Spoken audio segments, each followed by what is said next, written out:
Welcome to Rare Meat for Moms, parenting tools and life hacks for raising a child with a rare diagnosis. I'm your host, Megan Weaver. Let's get to the meat of it.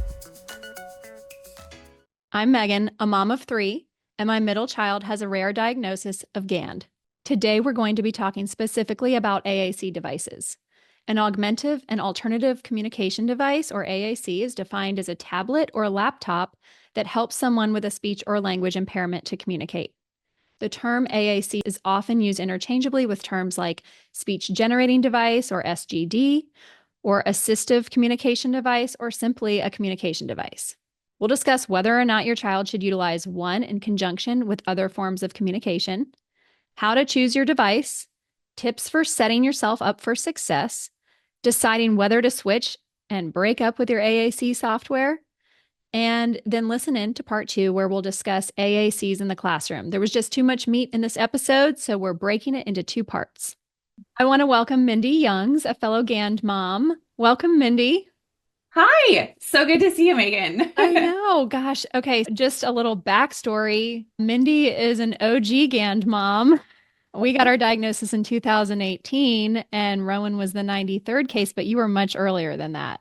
Yeah, Livy was, let's see here. She was born in 2013, and it took us until she was 18 months. So I guess we got our diagnosis in like late 2014. And yeah, of course, like any mom that gets the diagnosis and you're handed one piece of paper that's here, there's 4 kids in Holland that have this thing. We don't know much about it. You're like, Exactly. Why do they know about everyone in Holland and only in Holland? so I go Googling. I'm like, what is this thing? Mhm. And that's how I found Jennifer Martin and the Facebook group that we have for our GAND community. And so I messaged Jennifer and I'm like, what is this? I'm here. I just got diagnosed. And she's, oh, welcome. You're number 13. Wow. I'm Yeah, like, Rowan was 4.5, so also born in 2013. And we went through all the steps, but they told us, check out these kids in Holland and then best of luck. And I found the group on the Facebook page and I was surprised that they didn't utilize more search engines to find the parent group. But here we no. are. And we met at the Orlando conference in 2018.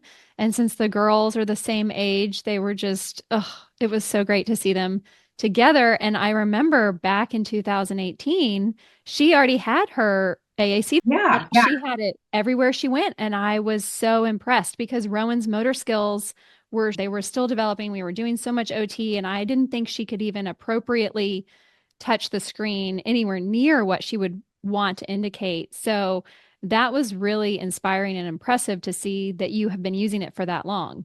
We're about Yeah. 5 years in with prompt speech therapy, and then shortly after that, so I would say we took a year off of prompt. So I would say she's had the device for about 5 years also, but Rowan's on Proloquo2Go and you're running LAMP. Yeah, we're on LAMP, Words for Life. I will say when we first started, so Livy started when she was probably about 3.5. And we had the same motor planning, the fine motor skills, and they do have key guards that you can put on the device to help the kid navigate where the actual button is and not have it helps minimize mishits. But she never had to use those off the bat. I think she pretty much got it. And we do have an iPad mini so that it does also add complexity because it's Right. a smaller. We have that as well. And I Uh, had to start utilizing just some OT programs about tapping as there was a moving object and pinching and getting her more comfortable with the iPad. Yeah. But what I love about the like AAC in general is that you are like you see the word, you touch the word, you hear the word. It's like all the senses. And Yes. we felt with Olivia and understanding the apraxia of speech as being one of the main symptoms of GAND that we were like we want to give Olivia every opportunity of communication. So we did do sign early on. I don't know if anyone you've heard of the baby signing times. Hmm. Oh, Alex, yes. yeah, it's a great little thing. But we did sign for a little bit, and she does have some of her signs Hmm. still. And then she does have vocalizations. She's quite chatty, and she Hmm. has some approximations, like she'll say right there, or she has yeah, a few little approximations. But mainly her main mode of communication is AAC. And part of me Hmm. sometimes I don't understand what you're saying. Go get your talker, and she'll go get it. Right. She's wanting to say, but yeah, she started at 3.5, and it's been a journey. I mean, it's not, she wasn't quite fluent right off the bat, and we had to take our time, like getting her Hmm. used to it. And we did prompt, we did speech therapy too. And we've gone in and out of it because I Right. do want her to have vocal and try to do it, but there's something with that GAND gene mutation that won't connect the brain to the speech motor. And some kids have speech and that's awesome, and I hope Livy will get it someday, but I wanted to give her every opportunity to communicate in all the ways. So that's why we double down on AAC. Yeah, I get the question a lot, how do you communicate with Rowan? Yeah. Because she doesn't have her AAC device in her hand all the time or around her at church and so I have to say she uses approximations of signs because she can't do the sign for water, isolating the three fingers. So her sign is for milk, and that basically means I'm thirsty.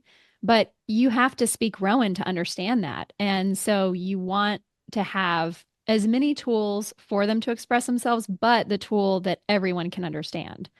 And I love that Livy says right here because Rowan says this Oh, one, this way. So it's the one thing that I love whenever I say, okay, which one? And she'll point and then say, this one. But it's so great to hear their voice. But I think that when you can, like Rowan's first real word was more, and it was what she was signing. And it's the type of sounds that she's pushing on the iPad, on her AAC device that she is trying to mimic. yeah. So, Yeah, yeah. Livy does more too. That was the other one. I was like, what was the other one? Yeah, it's right there and more, but she doesn't have a whole lot of vocabulary. And even some of the kids that do, they might have 20 words and some have a lot more. mhm. But to get what I love about AAC too is I think it gives Olivia a different way to express beyond her basic wants and needs. Like it's not just I need something to drink, I'm hungry, or I need to go potty. Like like the other day, I think I How do you posted. feel about school? Well, yeah, or even like we're sitting at the table and she just sporadically grabs her talker and she goes, "Good dinner, mommy." And it like Oh, melted my heart. I was like, "You like my dinner?" But like it gave her the means to like just express herself in her own right. unique little way. And yeah, so it's been good to have that. And we do keep it with her all the time. It's around her neck. We got the strap, it's around her neck, and sometimes she'll put it over the shoulder where it's under her arm, but it's with her at all times. And we gotta always keep it charged every night. Right. She'll get upset if it dies or if it charges. It's her Hmm. voice. And that's what I really want for Rowan. And I think that's what spurred this conversation originally at the GAN conference when we were hanging in the pool. And I just said to you, I don't know if we're using the right software. Why isn't Rowan more into this? Why doesn't she want to use her talker when we say, okay, show us on here? She just doesn't really want to. And a lot of conversations need to be had, but your initial suggestion was maybe it's time to trial a different one because we have been doing this one for that long. And I've been in communication with her speech therapist, especially this week, because we have taken that pause from prompt. She was going once a week. And I think early on, the research was showing with prompt that could be enough, but it's a battle with insurance. And what will insurance cover? And I think now they're seeing that they need the frequency. Talking to her therapist, do you think we should change her device? And she said, honestly, the way it's set up, which was set up by one of her former ABA therapists who had to move away, the way it was set up was no sentence bar at the top because of the way Rowan was misusing it.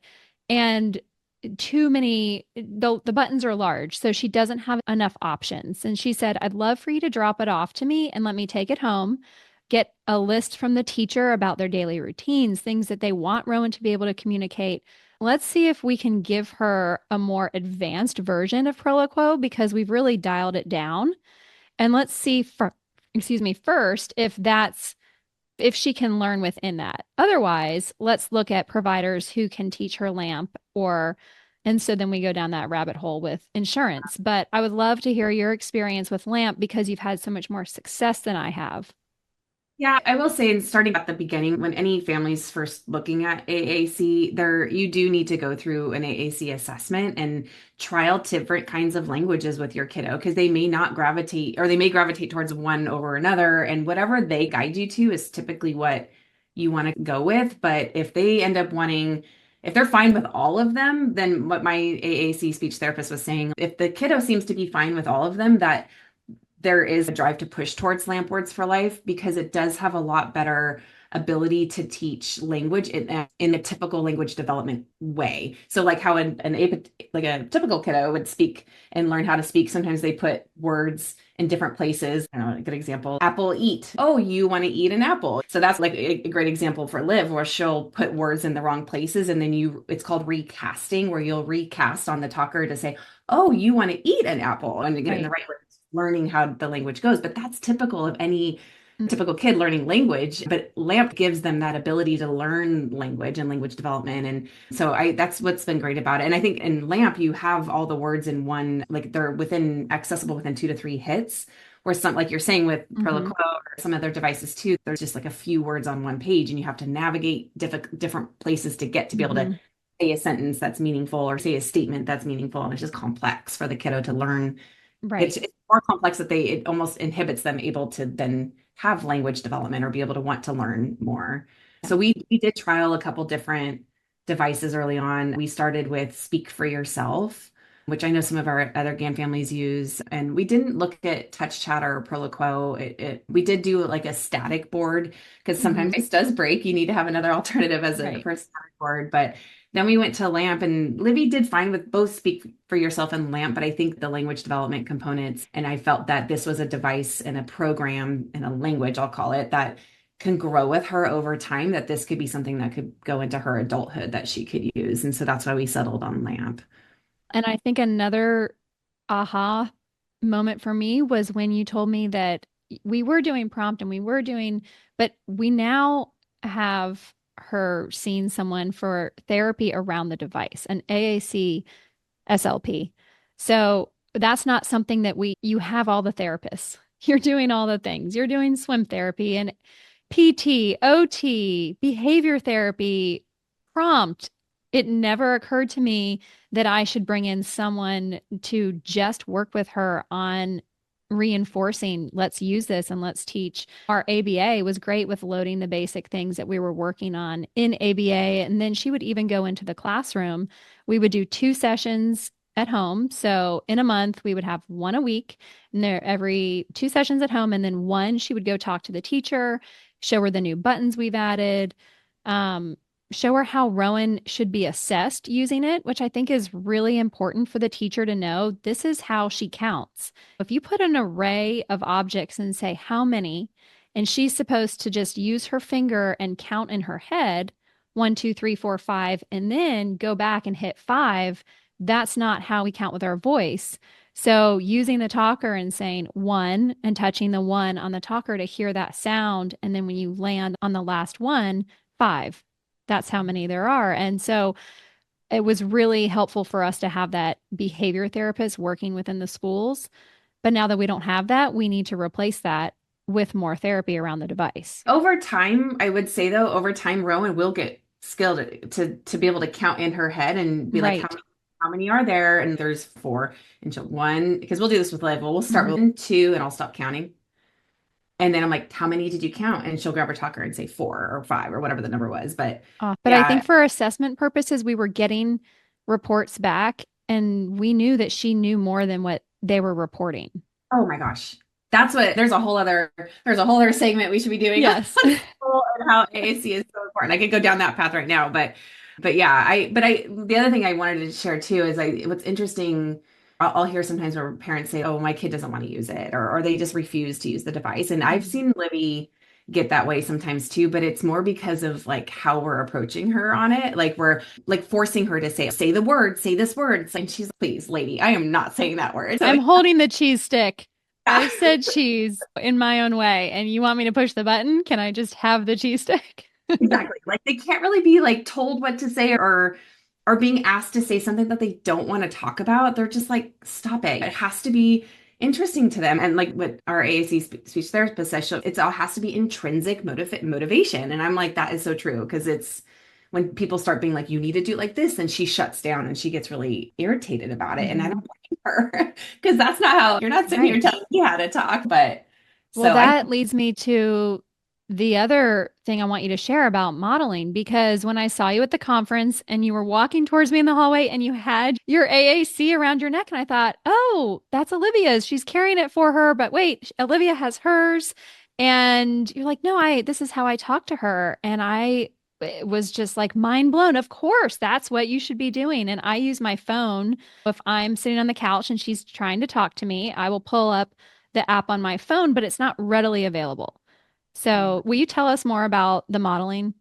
Yeah, definitely. I learned that, and to be honest, like to just use the device, it really helps you have empathy and understanding and compassion about how difficult and complicated it must be for these kiddos to not be able to express themselves. And so I technically it's well, technically it's Olivia's backup device, but I'll use Mhm. it as my communication device for her. But so yeah, I'll have mine, but it's also showing her that she's included and that she's not the only one in our family that's going to carry a device, that she's seen and heard as being that mommy's got one too. And yeah, so I have my own device, and at nighttime I'll just sit there and I'll stop talking and I will use the device to talk to her, like, how was your day? And then I'll just wait. And she looks at me and, Mom, you're talking in my language. And she gets all excited and she grabs her device and she's good. And I'm like, who did you see? And she'll be like, Miss, whatever her teacher's name is. And or we'll read books that way too. And we're all, and it's hard. It's hard. Right. But as you do it, you get better, you get more efficient, and then you kind of recognize. And so then now I'm using it more just to communicate. Now I don't do it all the time. I know it's life happens and you know, Right.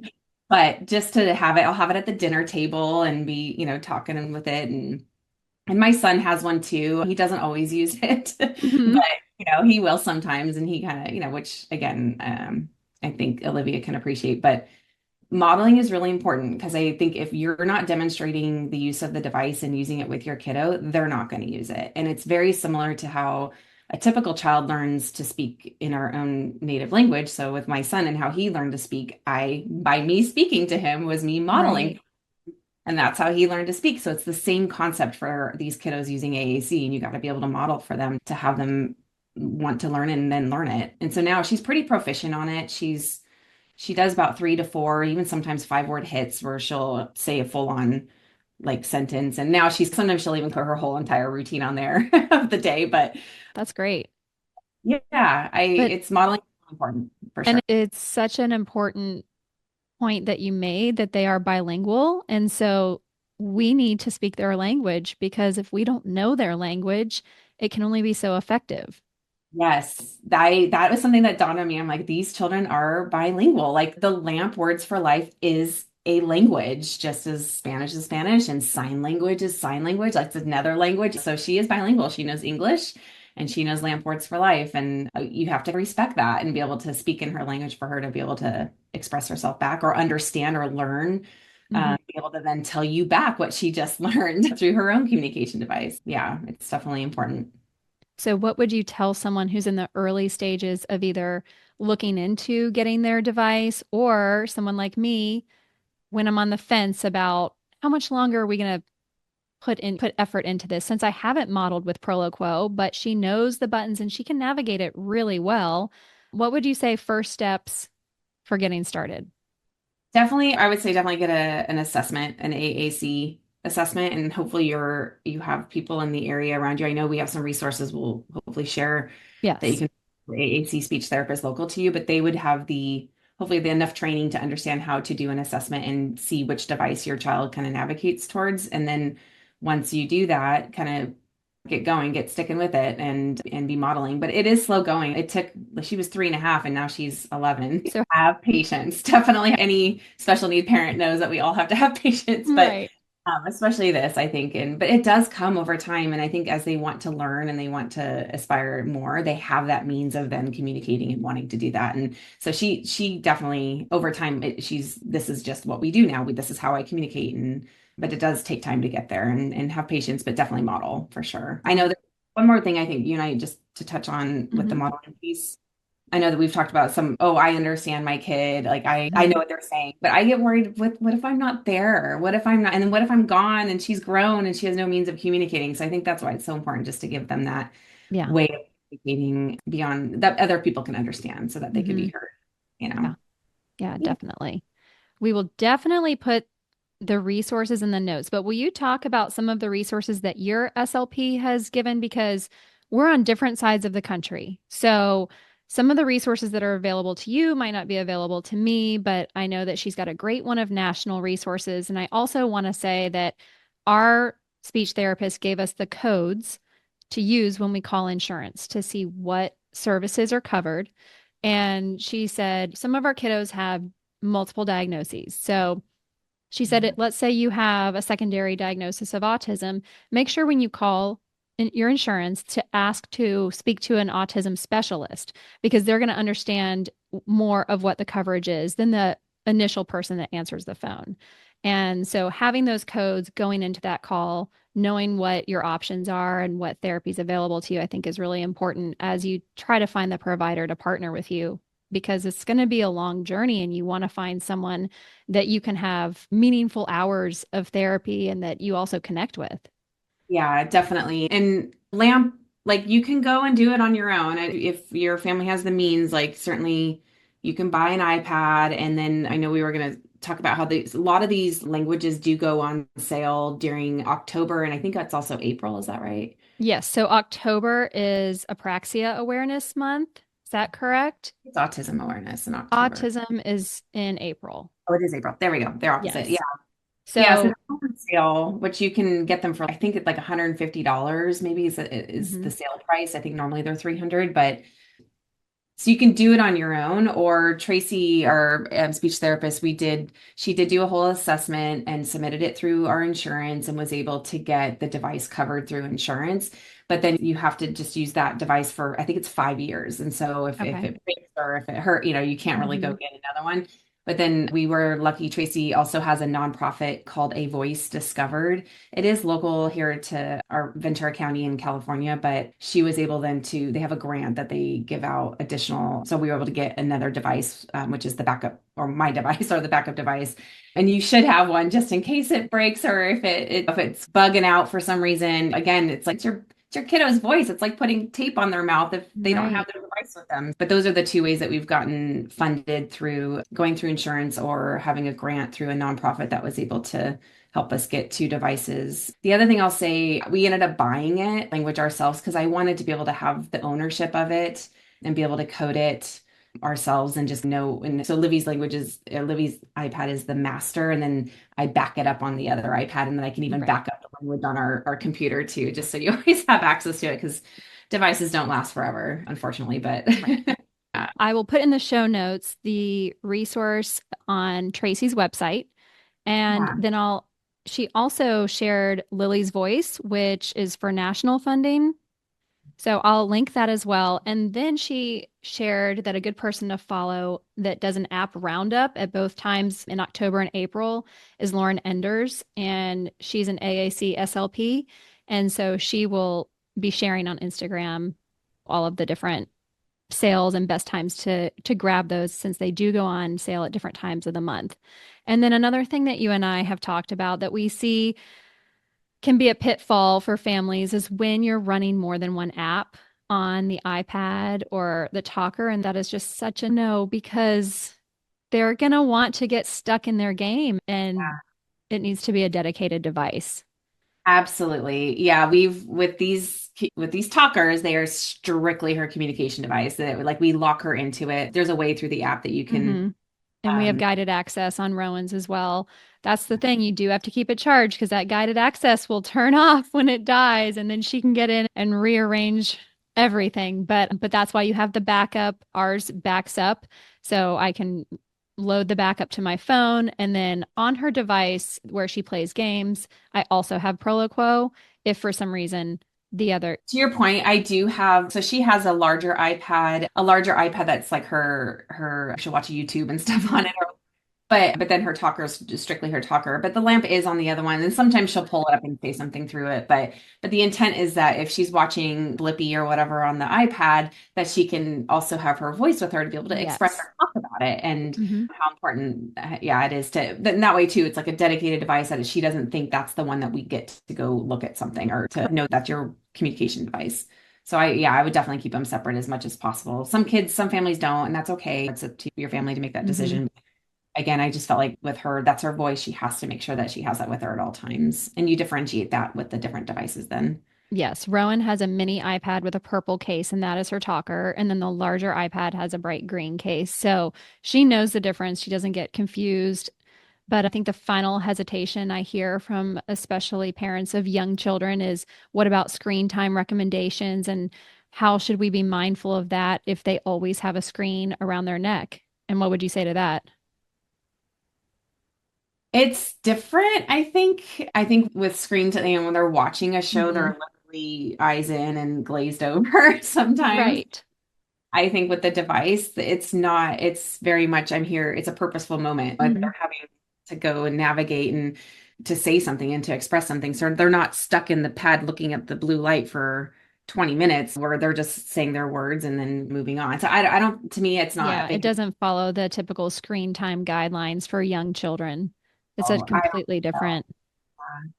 The other thing I think what you just jogged my memory about like the motor planning, there's the reason why like the whole idea of LAMP and LAMP Words for Life, something that we should talk about too, is the concept of motor planning. And with Olivia, with the smaller device, as she learns where the words are, she doesn't have to think like, where's that word apple? I like she just Right. her mind just intrinsic just goes to where the words need to go, what she wants to say, and she'll express what she wants to say. But she when she wants to learn a new word, sometimes we have to go figure it out. And there's word finder that you can type it in and it'll show you the pathway to find that Hmm. word. But that's why it's so important when you do code it to not move words Hmm. because once she learns where that word is, that's where that word is going to stay for the rest of its life. They do say you don't want to have multiple words in there, although I do disagree. Like if under colors, she'll have the color orange is under there, but the fruit orange is also Hmm. under fruits, and that is okay in my opinion. I'm not going to argue with that because if she wants to say the fruit orange, then she knows to go to the fruit section and say the fruit orange. Or if she wants to Hmm. talk about the color orange, then she knows where to go. But moving the how you code it is really important. And where once you put a word, you got to leave it where it's at because that's where they learn that motor planning and they don't have to think about Right. where that word is if they want to express themselves. And that's where they can get real proficient and really fast in what they want to say over Hmm. time. Especially as you were saying, having it in multiple places, it can be confusing because on Proloquo, there's a whole food page. And so the food that goes under breakfast, if we're having the same food for dinner because we're having breakfast for dinner one night, it gets confusing when we say what's for dinner and then she doesn't know where to find it. Or if she eats string cheese for lunch, but it's also under snacks, or hummus is breakfast, lunch, dinner, snacks, dessert at our house. So where does it live? So that's what I think is interesting about the different types of languages is that some devices will categorize things by breakfast, lunch, and dinner. LAMP category, they do have a snack section, so I will give them that, but they have a fruit section, they have a vegetable section. You can talk about breakfast, lunch, and dinner, but they're not Hmm. categorized like that. Because to your point, you might have hummus for breakfast, lunch, Right. and dinner, whatever. So, yeah, it is confusing. I think where and how they organize it. There's a whole methodology around behind Hmm. that work for life, and I'm sure there is for Proloquo and the other Right. devices. And that would have been really beneficial for us to have it completely set up by a therapist from the beginning so that we're not rearranging buttons because they're in too many places. And then she does have to relearn that motor planning. The biggest issue I ran into with Lamp was names, families' names, Hmm. and our friends' names and our classmates' names. And we started early on. There's a section in there about friends, and we would early on take photos of them and put their name in. But then over time, we're like, oh my goodness, there's five Megans. Hmm. Can't have five Megans in here. What is the Which there's Megans everywhere. So I am not shocked. So I ended up figuring out a way to go to, there's one button she'll click and it opens up the alphabet. And I then, like, if there's a Megan, then I will Hmm. go to the M's and then there's the one word, one button for Megan. Hmm. So if she wants to talk about Megan, it's Megan. And you'd be like, oh, is it? And now she might have to associate, is it Megan Hmm. teacher? Is it Megan friend? But it's just Megan. Like it, Yeah. so if she wants to say the word Megan. Sorry, I'm using her name as the example then she'll just go to that one location where she knows where that word is. And but I that one threw me for a loop for a little bit, trying to figure out how to code that. But now we just add so as she moves class to class, I will add new names that maybe aren't in there already. I will mind you, I do not alphabetize the names once they're in. Like I know Uh-huh. I put the names in by alphabetizing, so the all the M names are under M, but once you go into the M names, I do not alphabetize it. It gets too complicated. And she's not looking for it to be alphabetized. She's looking to No. where she remembers it was. The motor planning of it, where Hmm. that word Megan is. Yeah. Yes. So once it's there, we don't move it and it's done. So it just now it can grow with her though, which is Hmm. good. Perfect. Okay, this is a meaty topic, so we're going to divide it into two sections. And the second part will be talking about utilizing it in the classroom, which I know you've got lots to say about that and so much that we need to hear. Do you want to end with three good things? Because I want to end every episode focusing on three good things that are going on in our lives right now.